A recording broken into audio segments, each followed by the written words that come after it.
জাতিস্বর গল্পটির ধারাবহ পাঠে শুধুই আমি অজয় আপনাদের সঙ্গে। সকলকে জানাই শুভ সন্ধ্যা, বড়দের শ্রদ্ধা প্রণাম এবং ছোটদের আন্তরিক প্রীতি ভালোবাসা শুভেচ্ছা ও অভিনন্দন জানাই।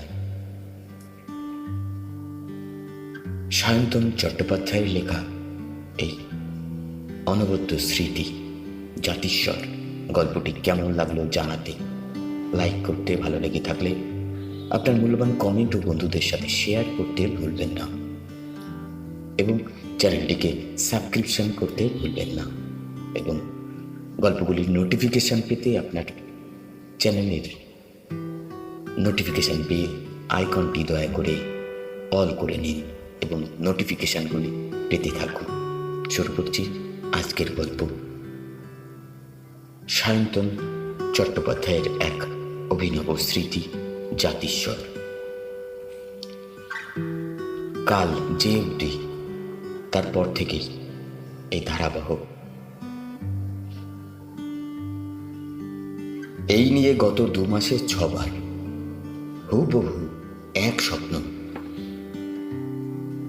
এখন অরিন্দমের প্রায় প্রতিটা দৃশ্যই মুখস্থ হয়ে গিয়েছে। না, এবার তাকে একজন সাইকিয়াট্রিস্টের সঙ্গে দেখা করতেই হবে। বিষয়টা খুলে বলা দরকার।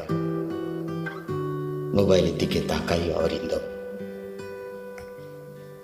সকাল 6:45। আর দেরি করা চলবে না। 9টার মধ্যে তার আজ বেরোনোর কথা। তাই বিছানা ছেড়ে উঠে যায় সে।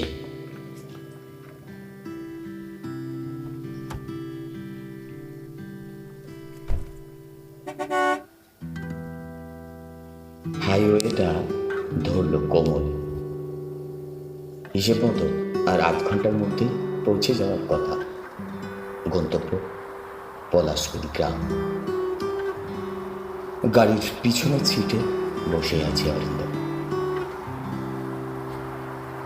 অরিন্দমের পুরো নাম অরিন্দম বাগচি। বয়স 40, অকৃতদার। নামকরা নির্মাণ সংস্থা বাগচি কনস্ট্রাকশনের কর্ণধার সে। প্রায় সারা দেশ জুড়েই তার ব্যবসার রমরমা। পৈতৃক সূত্রে এই ব্যবসায় এলেও সেটাকে এই পর্যায়ে নিয়ে যাওয়ার কৃতিত্ব প্রায় পুরোটাই তার। বছরের অধিকাংশ সময়ই তাকে রাজ্যের বাইরে কাটাতে হয় ব্যবসার খাতিরে।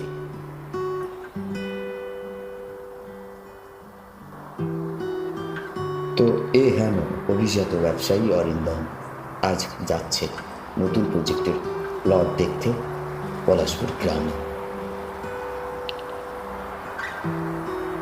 যদিও তার সেক্রেটারি দীপাংশু হাজরা প্রায় সব কিছুই ফাইনাল করে রেখেছে, সেই নতুন অরিন্দমকে জানায় যে পলাশপুরে একটা পুরনো রাজবাড়ি দেখে এসেছে, প্রায় 10,000 বর্গফুট জায়গার উপর।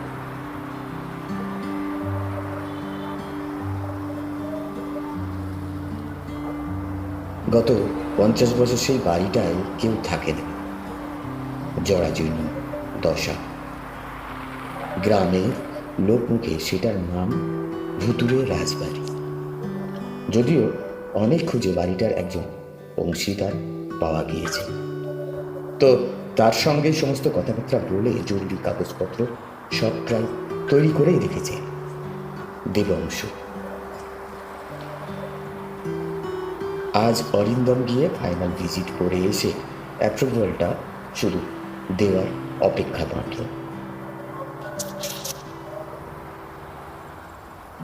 হাইওয়ের মসৃণ রাস্তার উপর দিয়ে গাড়ি চলছে মসৃণ গতিতে। গাড়ির এসি চলছে। অরিন্দম কাজ বন্ধ জানালার দিকে তাকিয়ে রয়েছে আর ভাবছে তার স্বপ্নে দেখা সেই প্রসাদপূর্ণ বাড়িটার কথা। সেই বিশাল গেট, সেই ফোয়ারা, সেই ফুলে সাজানো বাগান। চোখ বুজে আসে তার।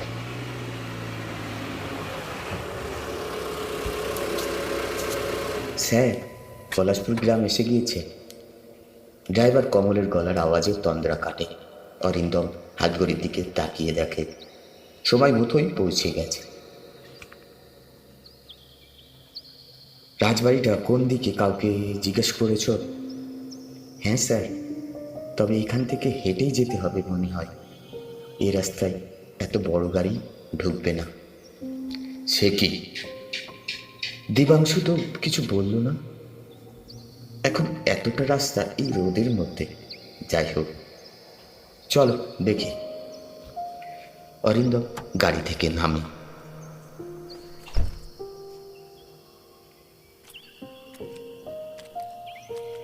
সামনে একটা চায়ের দোকান দেখতে পেয়ে সেদিকে এগোয়। কমলও যায় তার সঙ্গে। তাদের দেখতে পেয়ে দোকান মালিক এগিয়ে এসে জিজ্ঞাসা করে, কাউকে খুঁজছেন? আচ্ছা, পলাশপুরের রাজবাড়িটা কোন দিকে হবে বলতে পারেন? অরিন্দমের প্রশ্ন শুনে চমকে ওঠে সে। কিছুক্ষণ চুপ করে থেকে বলে, আগে ভুতুরে রাজবাড়িতে যাবেন? শুনে অরিন্দম বিরক্তির ভঙ্গিতে বলে, হোয়াট এভার, সেটা কোন দিকে বলবেন? আগে এই তো, এই সোজা রাস্তা ধরে কিছু দূর গেলেই দেখবেন বাঁ হাতে একটা ছাকো পড়বে। সেটা পেরোলেই মাঠ। ওই মাঠটা পার হলে রাজবাড়ির পথ। সব মিলিয়ে এই মিনিট 15 লাগবে পায়ে হেঁটে যেতে গেলে। অরিন্দম আর কথা বাড়ায় না। কমলকে গাড়িতে থাকতে বলে এগিয়ে যায় সে একা। লোকটার কথা মতো অরিন্দম শাখো পেরিয়ে মাঠ পেরিয়ে এখন যে রাস্তাটা ধরেছে সেটাই হলো রাজবাড়ির পথ। তবে নামের সঙ্গে কোনো মিল নেই। চারপাশে ঝোপ জঙ্গল, ডোবা, রাস্তার অবস্থাও শোচনীয়। যদিও দেবাংশুর দেওয়া তথ্য অনুযায়ী আগামী 5 বছরের মধ্যে এখানকার ভোল বদলে যাবে। অনেকগুলো প্রস্তাবিত আবাসন হবে এখানে। তাছাড়া বড় বড় মাল্টিন্যাশনাল কোম্পানির প্লট কেনা আছে অফিস বানানোর জন্য। সুতরাং এরকম অঞ্চলে একটা বড় মল তৈরির লোক সামলানো মুশকিল। এসব কথা ভাবতে ভাবতেই অরিন্দম এগিয়ে চলে।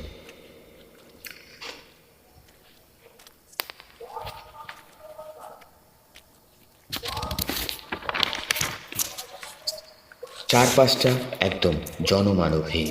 গ্রামের একটা লোককেও অরিন্দম দেখতে পাচ্ছে না। অদ্ভুত রকমের নিস্তবতা চারদিকে। এই ভর দুপুরবেলাতেও গাটা ছমছম করে ওঠে। যদিও অরিন্দমের ভূত প্রেতে কোনো দিনই বিশ্বাস নেই, সে এগিয়ে চলে। কিছু দূর গিয়ে রাস্তাটার ডান দিকে বাঁক নিয়েছে। অরিন্দম বাঁকটা ঘুরেই চমকে ওঠে। এটা কি দেখছে সে? তার সামনে একটা ঝাঁ চকচকে প্রসাদোপম বাড়ি। এই তাহলে সেই রাজবাড়ি। কিন্তু কোথায় ভুতুরে, কোথায় জরাজীর্ণ দশা? এ তো সত্যিই রাজবাড়ি। অরিন্দম তার বিশাল গেটটার সামনে এসে দাঁড়ায়। হঠাৎ সেটা আপনা থেকেই খুলে যায়। আর মুহূর্তের মধ্যে অরিন্দমের মনে পড়ে যায় তার সেই স্বপ্নে দেখার বাড়িটার কথা। সে মনে মনে ভাবে, আরে এ তো হুবহু এক। তাহলে কি? গেটের ভেতর প্রবেশ করে অরিন্দম। দুপাশে তাকায়। ডান দিকে দেখতে পায় সেই বিশাল ফোয়ারাটা, আর তার চারপাশে বাচ্চারা খেলা করছে। বাঁ দিকে সেই সাজানো বাগান, আর সেখানে মালি জল দিচ্ছে। তবে এই মালি বুড়ো নয়, জোয়ান। বাড়ির ভেতর থেকে ভেসে আসছে সেই মিঠে সুরটা, অরিন্দম এগিয়ে যায়।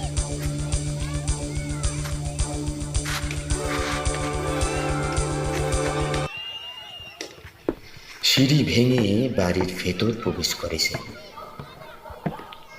সেই বিশাল বড় হলঘর, আর তাতে লোকজন ইতস্তত বিক্ষিপ্তভাবে দলে দলে দাঁড়িয়ে গল্প করছে। কেউ ব্যস্তভাবে এদিক ওদিক ছোটাছুটি করছে। স্বপ্ন নির্বাক হলেও এখানে সে মিঠে সুরের সঙ্গে লোকজনের গুঞ্জন শুনতে পাচ্ছে।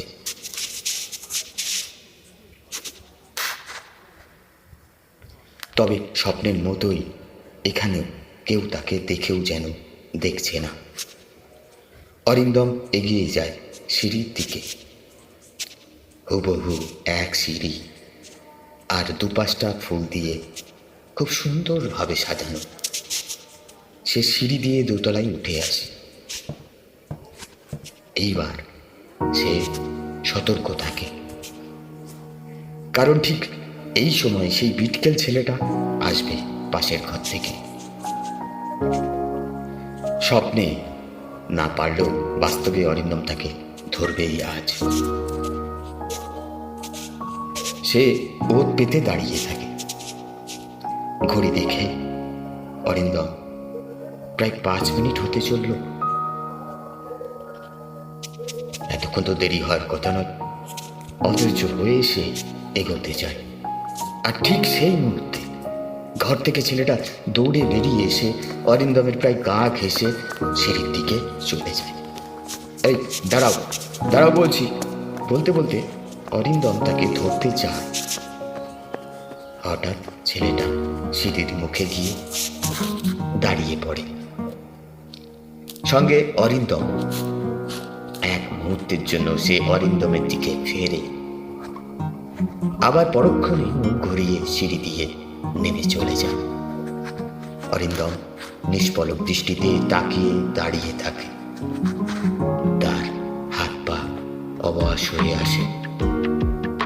সেও এগোতে যায়, কিন্তু পারে না।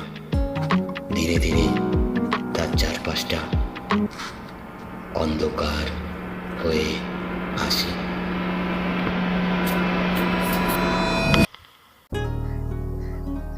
অরিন্দমের জ্ঞান ফেরে ড্রাইভার কমলের ডাকে।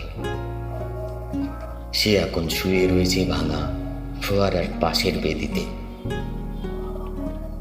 পাশে দাঁড়িয়ে রয়েছে কমল, সেই চায়ের দোকানের মালিক এবং আর একজন গ্রামেরই বাসিন্দা।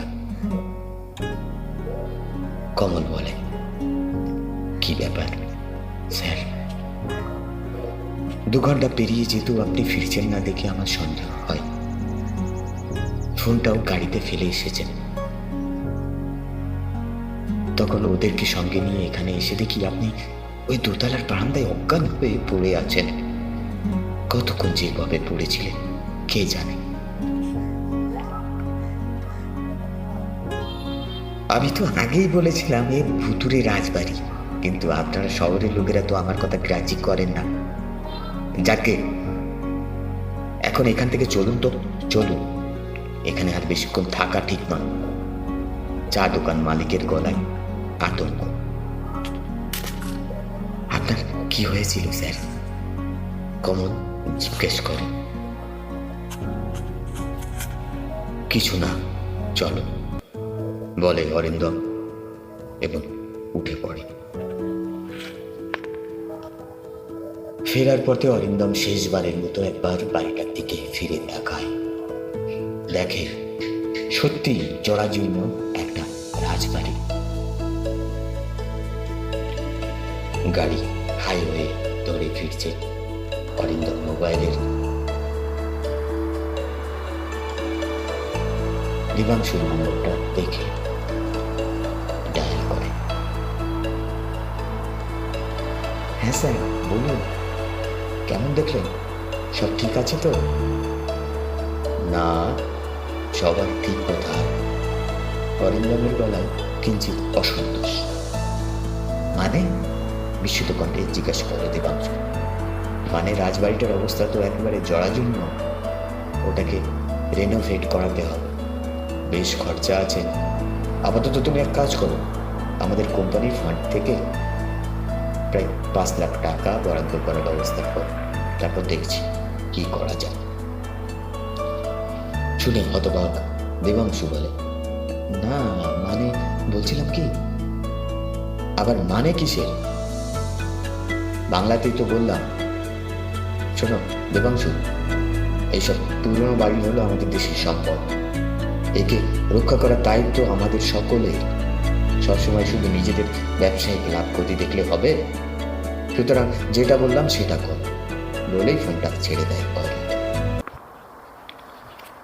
তারপর কমলের উদ্দেশ্যে বলে, এসিটা অফ করে দুটো কাঁচ নামিয়ে দাও তো, একটু বাইরে হাওয়া আসুক। কমল কাঁচ নামিয়ে দেয়। বিকেলের হাওয়া এসে লাগে অরিন্দমের চোখে মুখে। সে চোখ বন্ধ করে একটা লম্বা শ্বাস নেয়, আর মনে মনে চিন্তা করে সেই বাচ্চা ছেলেটার মুখ। স্বপ্নে না দেখতে পেলেও যেটা আজ সে দেখেছি এক মুহূর্তের জন্য হলেও, সে যে হুবহু তারই ছোটবেলা, ওটা তো সে নিজেই। পুনর্জন্মে বিশ্বাস করে না অনির্ণব, কিন্তু আজ কেমন মনে হচ্ছে ওই রাজবাড়িটা তার বহু দিনের চেনা, বহু বছরের, বহু যুগের, আর সেটাকে রক্ষা করা তার কর্তব্য। না, আর মনে হয় সাইকিয়াট্রিস্টের সঙ্গে দেখা করতে হবে না তাকে। হাইওয়ে ধরে গাড়ি এগিয়ে চলে অরিন্দমের শহুরে বাড়ির পথে। ধন্যবাদ। শুনছিলেন সায়ন্তন চট্টোপাধ্যায়ের অভিনব স্মৃতি জাতিস্বর গল্পটি।